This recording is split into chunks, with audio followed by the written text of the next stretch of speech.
Hey everyone, Leader Dorset Spur here, back with my match reaction to the devastating loss against Liverpool. Now, I'm going to be really open and honest and say that I didn't watch the game.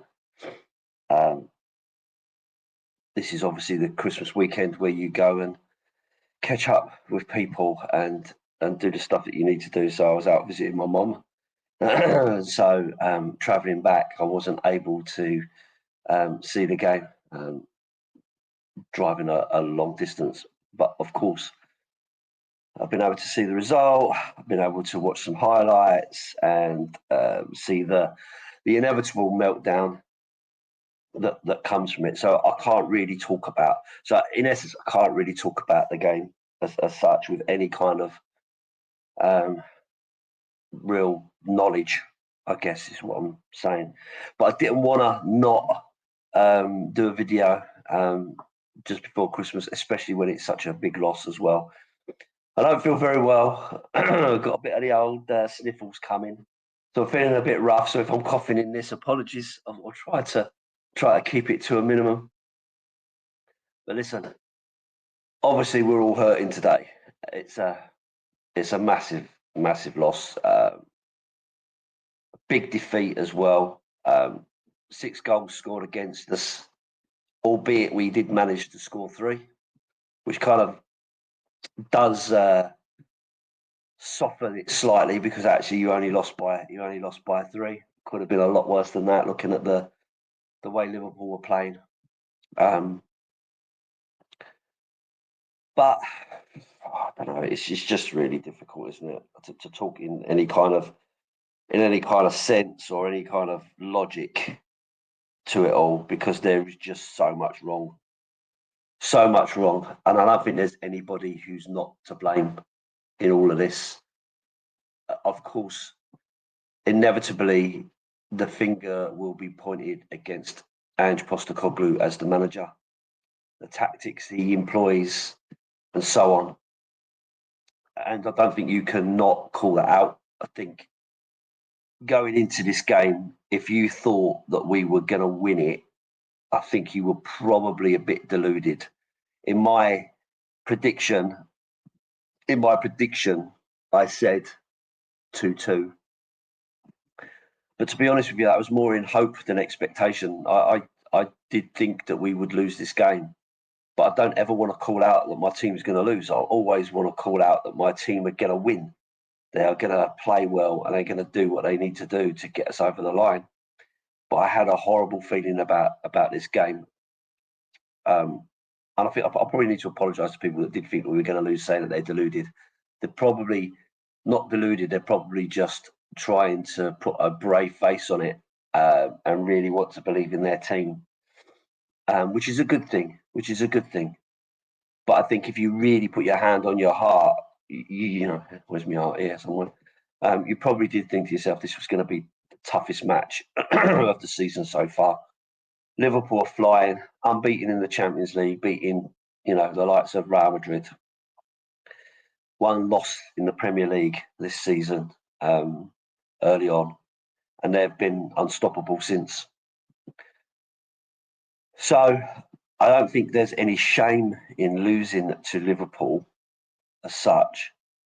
The shame is in the manner of that defeat by the scoreline rather than the actual effort, because I think from what I can gather and what I've seen, there was effort in there. There was endeavour by the players to do what they needed to do to try to get back into the game. I mean, we got a goal back and then got one against us, and then you're getting coupled back in the second half, only for them to score, which was a bit like us against Man United, where we they started to come back. We got a goal, and that kind of killed it off. Although Man United got another one, but it's one of those, and I've called it out a few times that you need that killer goal at the right time, and I think Liverpool were masters of that. You're playing an 18-year-old out of position. You're playing a 22-year-old who's not played that much football, and you're playing a 38-year-old second-string goalkeeper, and that's always going to be difficult. Now, we know whose fault all that is, because this rebuild is about 8 years too late.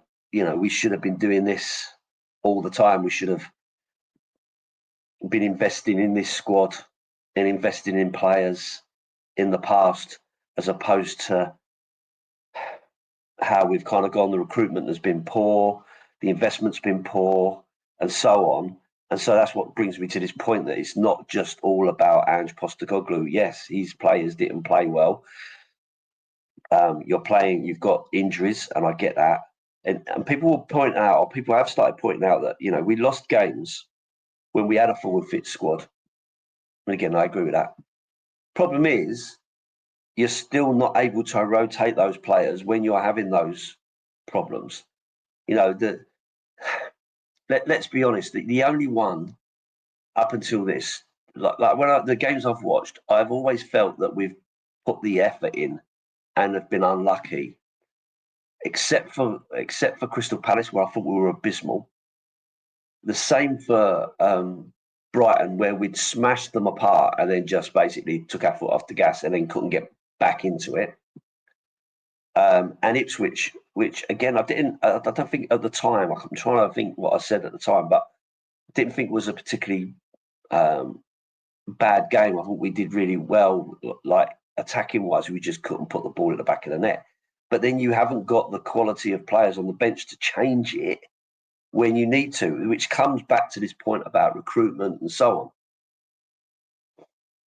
Am I giving Ange a free ride?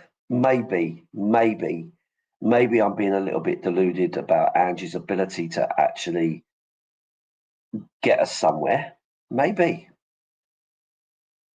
though, that's related to the fact that I've just been through so many of these rebuilds that I'm just fed up with it every 18 months, and I want to see what can happen when you really put the effort in to back someone, to give them what they actually need. Now, this falls, and I know we always call out Daniel Levy as the main person, but this is a board, right? This is not just one person, and I'm not giving him a free ride for sure. But this is a board, so someone in the board needs to stand up and be counted and say to Daniel Levy, we've got to back the manager this time. You can't just coast, because you're going to get further and further and further behind. Protests are growing. The feeling amongst the fans is growing. Absolutely. And it's all going against Daniel Levy. Should be against the whole board, but against Daniel Levy, because he's not done what he needs to do. So if you want to turn that around, you've got to stand up and be counted. You've got to do the right thing. And now is that right thing? If you believe that this manager has the abilities and the footballing philosophy to bring success to this football club, then you've got to listen to him and give him what he wants. So if he wants some more experienced players to go with these young talents for the future, now's the time. Now's the time to show that intent. And I know it's difficult. January is difficult. It's going to cost more. It's going to be difficult to get the right type of player and all the rest of it. But you've got to show the fans something. You've got to show that we're on the right track, and you do believe that this is the right thing. There are fans that want Ange out. I get it. I get it. For me, I'm just concerned about where do we go from there. Who are you bringing in, and what's their philosophy going to be like? How are we going to do anything different? Well, I just fail to see the options out there that are going to do something different, and we are so far down this path now that essentially you're going into another rebuild, but a rebuild that may take you into a different direction. And personally, I think some of the football we've played has been fantastic. Some of the players' abilities has been really good. You cannot doubt the quality of Archie Gray, in my view. I think he's been, really good player, considering he's playing out of position. Sarr, I think, has been excellent. Solanke has worked really hard and done really well, in my opinion. And these are my opinions. I'm not asking you to agree with me, right? Kulu has been fantastic, our player of the season. Maddison in patches has been really good. So that there is Even Dragushin, who gets a lot of hate, there have been games where he's played really well, but he's not going to play really well every single game. You need something around that. He can't do it all on his own. In the same way, Archie Gray can't do it all on his own. Even Fraser Forster, who has saved us on numerous occasions, okay, had a real bad game against Manchester United, but he was never expected to play all these games. So, for me, I do think there is a work ethic in there that we lack sometimes. There may be a tiredness that's going on where these players are playing all the time. Porro, I don't think he's a bad player, but he's not playing particularly well at the moment. But you can't swap him because you've only got Spence now coming into it, who was injured, by the way. And he's picking up for Udogie, who in my view has been worse than Porro. Bissouma is the one that worries me the most because he's the shadow of the player that he was when we bought. Don't think he's really ever come into it and delivered against his promise of what he could be. Bentancur obviously has let us down, so we can't really judge where he's going at the moment. But there needs to be some serious investment. We need a backup striker because Richarlison is not it. We need a backup. We need a backup left winger. We need a left back. We need central defenders. We need some quality in the middle. A number 6, someone who can defend, who can break up play, who can lead in that moment. You need someone who's a bit of a playmaker who can change things if it's not working for Maddison. You need someone on the right who can rotate with Johnson if Johnson's not going to be in there all the time, because I don't think he can play all the time. Good come on, pace and all the rest of it, arriving late in the box, scoring these goals. But in terms of his contribution and what he kind of provides going forward, is disappointing. It's disappointing. I can see, the goal contributions and so on is great. The problem is he's not assisting enough, in my view. He's not putting the ball in the right areas at the right time. He's not taking players on and really causing that threat down there. So he needs time. And this is a young man, right? He's a young man who's learning his craft. And I'm not out to slag him off. I think he's a decent player as part of the squad, but we do need other options there. So that there's just so much. There's just so much going on, and it's not going to happen overnight. And I get it, and I understand the idea of it going to take time and 18 months into a rebuild and so on.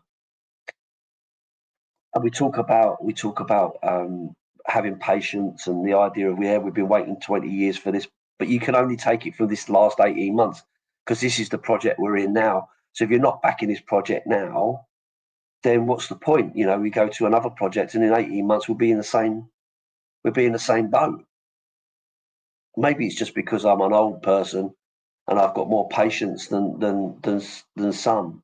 I really do feel that the buck should stop with the ownership and the board, and they need to really get their asses in gear to do the right thing here and show where we're going. I'm absolutely fed up with all these gimmicks and advertising, Squid Games and all that nonsense. If it wasn't for the football club, no one would be interested in putting Squid Game people walking around the pitch. And that's what you've got to remember, Daniel. No one would give a shit about playing. No one wants to come to Tottenham as a venue to tour if it wasn't for the fact that there is a football team there, a well-known, worldwide football team supported by supporters from around the world. Beyonce probably would never want to go there. 50 Cent ain't going to want to go there. People don't want to do their boxing from there because you've built a great stadium. They want to do it because it's a world-famous place that now has a great stadium. The football team has to come first. It has to come first. Because once you've lost that, once there is no football team over there, all you're going to have is the equivalent of the O2. It's just a venue. And that's it. And no one's going to visit it. It's the branding of the football team that makes it special, that brings people in. You might want to think about that next time you're looking at what you're going to spend your money on, or just disappear in the background and get the people that want to do the job to do the job. Because I'm fed up of hearing your name, if I'm being honest. I'm fed up of hearing about Daniel Levy. I wish he'd just disappear into the abyss, to be honest. But we could talk about this. We could talk about this all day. We could talk about this all day and kind of get nowhere. Everyone's got their own opinion. Everyone's entitled to their opinion. The people that are really enjoying this will be the people that hate it, everything about Tottenham anyway. So they'll be loving it. You know, the clickbait will be loving it. Your Talk Sports, you know, your Sky Sports, your Jamie Carragher's, your Gary Neville's, and all those mob. They'll be loving it because it gives them something to talk about. You know, Simon Jordan is another one. I just see him on my screen there. Simon Jordan, all these people, they'll be loving it because it gives them something to focus on, whip up the fans and clickbait us into hating on someone, because everyone's got to have someone to hate on, someone to blame. But this club's got, Ange Postecoglou was brought in to change everything, and it needs everything changing from the top to the bottom. It's got to be changed. The mentality, the attitude. For long-term success, something really, really has to change, and you've got to trust in someone. If it's not going to be Ange, okay, it's not going to be Ange. Managers come, managers go. If it's not going to be him, it's not going to be him. But at least give him a chance to get us somewhere. Let's get the ball rolling somewhere. Last season, we got rid of some players. We brought some players in. This season, it was about clearing out players, which we've done. We've brought some youth in for the future. Now's the time to start building. You've got players for the future. You've got a few players for the future. There's loads of young players in there, Daniel. What we need now is some proper players who have some experience and some drive and some ability to really make a difference. That's what we need. I get it. They've got to have the right attitude. They've got to fit the manager's profile. They've got to be the right purchase. But you've got to go out there and get those purchases. You've got to go out there and attract those right sort of players. Because if you don't, we're just going to go further and further and further down. You can't give a manager 11 players and expect them to compete in both competitions, or 4 competitions as it is, to try to get somewhere. I just don't see it happening. I guess the final thing I really wanted to touch on was the issue of Ange Postecoglou and this thing about I'm not changing. I think the people jump onto this, right? But the key in all of this is what he's talking about is his overall football philosophy.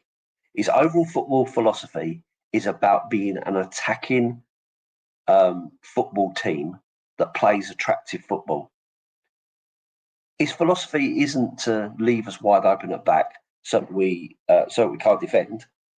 He knows that we need to defend. Of course he does. Any idiot can see that. It's just having those right players with the right mindset, with the right ability that are able to do that.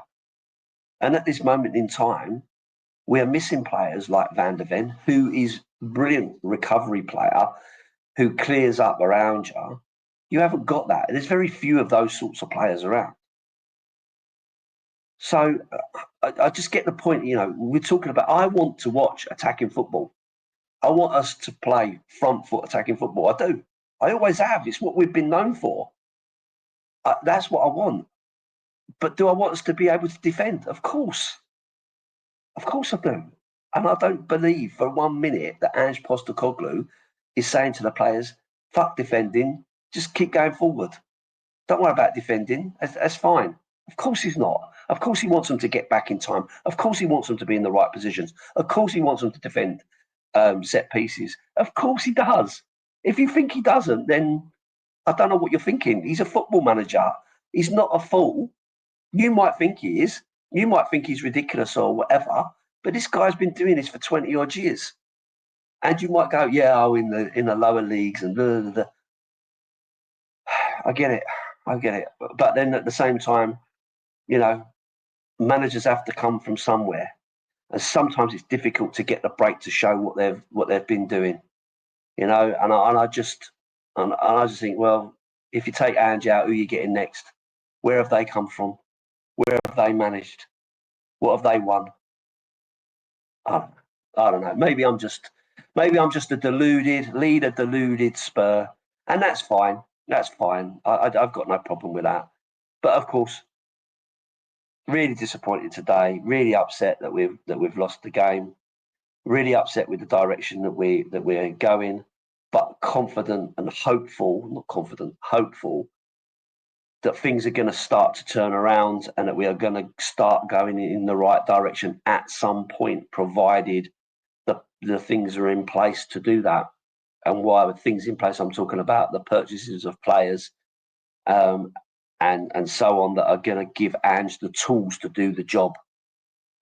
He needs the right tools to do the job, to do it his way. If he's got the tools to do the job, if he's got a full, 20-man squad that's got the ability to play his football in the right way, and it's shit, and we are losing 6-3 week in, week out, and so on, then of course I'm going to say this manager's not got a clue. He's got the players. He's been backed with the right sort of players to do the job.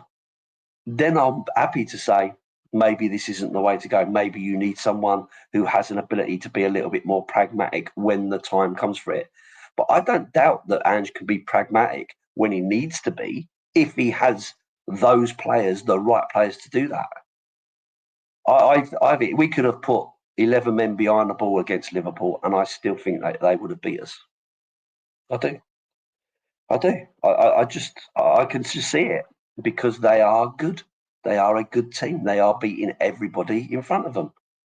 So, and I've seen enough from our football to know that we can play exciting football and win games really well, and excite me and get me off my seat. So I'm going to stick with it and see where it takes us. And I think I've done well there. Bearing in mind I'm not very well. I haven't coughed or spluttered all the way through it. I've done quite well. But listen, there'll be no live stream shooting the shit on Tuesday because it's Christmas Eve, or the following Tuesday because it is New Year's Eve and most people will be out celebrating and so on. So I've given the boys a couple of weeks off from doing that. So I guess all that's left to say, because we don't play now until Boxing Day, so this is probably the last video that I'll make before Christmas. So let me just say this. Merry Christmas and a Happy New Year to all of the people that have bothered to subscribe or watch or share or comment on the videos that I've done. I really appreciate all of it. I've made some great connections with people. I've had some good debates and interesting conversations. I want to also call out thanks to the channels that have had me on as well and reached out to me, and I've made some decent friends there. It's been really interesting talking Spurs with all of these people over the last year. So you know who you are if you guys have ever watched any of these videos. But yeah, thanks for everybody. I really appreciate the support that I've had, and hopefully I'll see you on the next video after the Forest game before the new year. So anyway, thanks for watching. As always, up the Spurs.